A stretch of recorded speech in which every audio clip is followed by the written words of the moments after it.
Pour la suite du travail sur le chapitre 2.3, l'affirmation des rois capétiens et valois du XIe au XVe siècle. On va donc comme toujours travailler avec votre livre et là ça sera de la page 114 à 117. C'est parti. Donc dans cette partie-là, nous allons nous demander quels sont les fondements de l'État monarchique en France du XIVe au XVe siècle. Alors, j'enquête. Les rois capétiens et valois à l'origine de l'État moderne. Donc, on va un petit peu analyser tous ces termes-là. Travaille donc avec votre livre, page 114-115 d'abord. Question 1. Que devient le domaine royal de Philippe Auguste d'après ces trois documents? Donc, on analyse les documents comme toujours. Document 1, la bataille de Bouvines, 1214. À l'issue de la bataille, Philippe Auguste confisque à son vassal le roi d'Angleterre une partie de ses fiefs. Rappelez-vous, on avait donc vu dans le précédent cours quel était le problème avec justement le roi d'Angleterre, qui était à la fois le vassal de Philippe Auguste, mais en même temps il avait au tout début beaucoup plus de territoire que lui. D'accord? Document 2. L'accueil triomphal au retour de Bouvines. Le roi de France, joyeux d'une victoire si inespérée, rendit grâce à Dieu qui lui avait accordé de remporter sur ses adversaires un si grand triomphe. Il emmena avec lui, chargé de chaînes et destiné à être enfermé dans de bonnes prisons, les trois comtes, ainsi qu'une foule nombreuse de chevaliers. À l'arrivée du roi, toute la ville de Paris fut illuminée de flambeaux et de lanternes, retentit de chants, d'applaudissements, de fanfares et de louanges le jour et la nuit qui suivit. Des tapis et des étoffes de soie furent suspendus aux maisons. Enfin, ce fut un enthousiasme général. Info. Philippe Auguste est le premier capétien à prendre le titre de roi de France, à la place de roi des Francs. Il agrandit le domaine royal. Rappelez-vous, je vous ai donc expliqué qu'en changeant ce nom, Philippe Auguste ne devient pas que roi d'un peuple, mais roi d'un territoire, ce qui est très important. Donc que devient le domaine royal de Philippe Auguste justement? Qu'est-ce qui se passe avec ce domaine royal? On se rend compte, rappelez-vous les cartes qu'on a vues la dernière fois, que ce domaine royal s'agrandit considérablement. Pourquoi est-ce que c'est intéressant? Rappelez-vous, le domaine royal est le domaine sur lequel Philippe Auguste exerce son pouvoir directement sans passer par les différents strates de seigneurs. D'accord? Donc il est vraiment non seulement le souverain et le suzerain. Il multiplie sa superficie donc par 4 en récupérant toutes les possessions anglaises situées au nord de la Loire. Question 2. Comment s'impose-t-il face à ses vassaux? Qu'est-ce qu'il fait justement pour s'imposer face à ses vassaux? On avait déjà un petit peu vu ça la dernière fois aussi. Tout d'abord, il va surveiller beaucoup plus ses vassaux de manière directe. Il va punir les vassaux félons. On avait déjà vu ce terme-là également. Donc ceux qui ne le respectent pas. Voyez ça ici. Il emmena avec lui chargé de chaînes et destiné à être enfermé dans de bonnes prisons les trois comtes, ainsi qu'une foule nombreuse de chevaliers, puisqu'ils ne l'ont pas respecté, ils n'ont pas respecté le contrat vassalique. D'accord? Donc le roi peut arbitrer les conflits entre les seigneurs du fait de sa position sacrée. Il peut ainsi reprendre des fiefs accordés à ses vassaux s'ils ne respectent pas leurs engagements. Rappelez-vous l'aide aux 4 cas aussi. Cette victoire à Bouvines, ici contre les Anglais en 1214, impose donc son autorité à tous les autres seigneurs français. Question 3.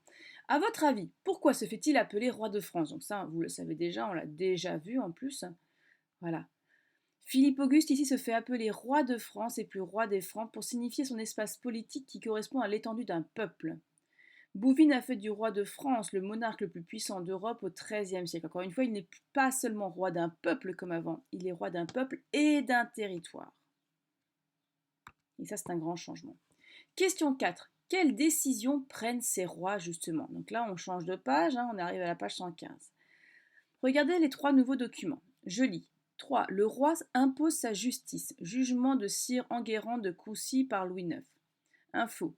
Ayant pendu 3 hommes soupçonnés à tort de braconnage, le seigneur Enguerrand de Coucy fut condamné par le roi à une amende très élevée, à la confiscation de son droit de justice dans sa seigneurie, à des messes et à des pèlerinages. Document 4. Le roi dialogue avec son peuple. Le 1er août 1314, Philippe le Bel, roi de France, assembla à Paris de nombreux barons et évêques, et surtout il fit venir de nombreux bourgeois de chaque cité du royaume.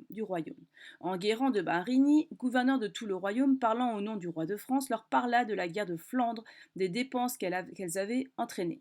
Il dit aux bourgeois du royaume que le roi voulait savoir lesquels lui feraient aide pour faire la guerre de Flandre. Les bourgeois répondirent que volontiers ils lui feraient aide. Le roi les en remercia. Donc d'après les grandes chroniques de France 1314. Document 5. Le roi crée l'impôt royal.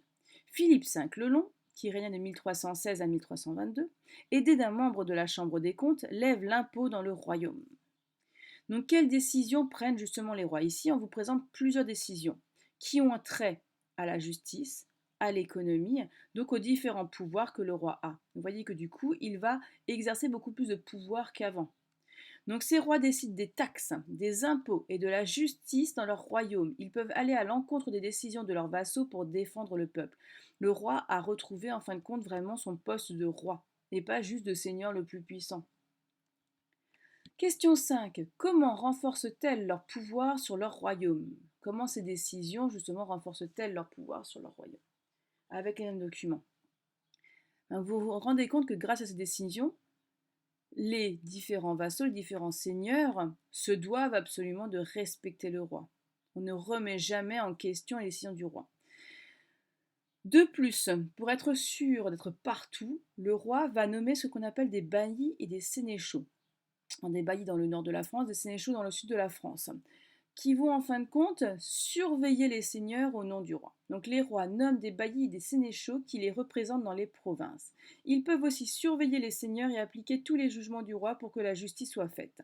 Il impose aussi l'utilisation d'une monnaie unique sur le territoire et tente de normaliser les poids et mesures. Pourquoi est-ce qu'il normalise les poids et mesures? Pour éviter aussi qu'il y ait des abus et qu'il puisse plus facilement lever les taxes. Maintenant, travail page 116 et 117. Alors, question 6. Quelle situation empêche Charles VII d'être roi? Charles VII, biographie, on va d'abord lire les documents comme toujours. Charles VII. Au cours du XIVe siècle, le conflit reprend entre le roi de France et son vassal, le roi d'Angleterre. C'est ce qu'on appelle la guerre de 100 ans, qui dura de 1337 à 1453. Charles VII, héritier du trône, est alors écarté de la succession royale en 1420 au profit du roi d'Angleterre.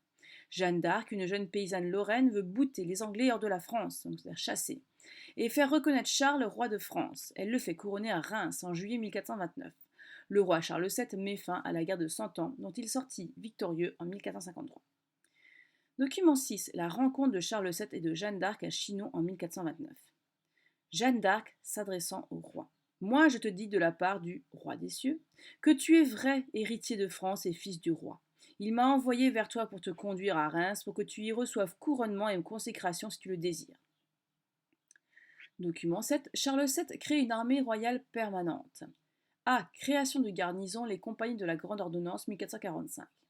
Pour faire cesser la pillerie qui longuement a eu cours en notre royaume, nous avons ordonné que les gendarmes seront logés dans les bonnes villes, pour qu'aucun mal ne soit fait à nos sujets et à notre pays. B. Création des francs archers des compagnies de la Petite Ordonnance 1448. Nous avons avisé que, en chaque paroisse de notre royaume, il y aura un archer qui sera et se tiendra continuellement en équipement suffisant. Ils seront tenus de s'entraîner à toutes les fêtes pour nous servir toutes les fois que nous leur demanderons. D'accord? Donc vous voyez ici deux lois royales ici. Une ordonnance, c'est une loi royale. Donc quelle situation empêche Charles VII d'être véritablement roi ici? D'accord? On voit ici qu'on est dans une période très floue. D'accord? C'est ce qu'on appelle la guerre de 100 ans. Donc, durant le XIVe siècle, la guerre de 100 ans entre le roi de France et le roi d'Angleterre fait rage. Charles VII est déshérité par le traité de Troyes au profit de la dynastie anglaise, comme on a vu qu'il y avait plus de territoire. Donc du coup, il n'est pas réellement roi. Ou en tout cas pas reconnu par tout le monde. C'est bien ça le problème. Question 7. Comment est-ce qu'il devient justement roi de France? Qu'est-ce qui se passe? Qui est-ce qui va l'aider? Voilà, donc ça je pense c'est assez clair. Il devient roi de France grâce à l'action de Jeanne d'Arc, qui l'aide à gagner la bataille contre les Anglais et le fait couronner à Reims. Vous connaissez déjà un petit peu l'histoire, hein? Voilà. Question 8. Comment consolide-t-il son pouvoir? Une fois qu'il a récupéré ce pouvoir, qu'est-ce qu'il met en place pour être sûr de le garder maintenant, son pouvoir? Donc vous voyez qu'il va mettre en place plusieurs choses. Tout d'abord, il va consolider son armée royale en la rendant permanente, donc professionnelle. Rappelez-vous, avant, c'était les différents seigneurs qui devaient, en temps de guerre, venir l'aider. Donc c'était pas tout le temps. Maintenant, il la professionnalise, il salarie ses soldats, alors qu'avant, comme c'était les seigneurs, c'était obligatoire, c'était l'aide au 4x4, du coup, ils ne se verraient rien en plus. Donc c'est ce qu'on appelait avant Lost. Et il sécurise les villes pour restaurer l'autorité royale, puisque son autorité royale était beaucoup contestée en ville. Rappelez-vous, les villes font peur, les villes c'est l'endroit où il y a tous les brigands. Dernière question.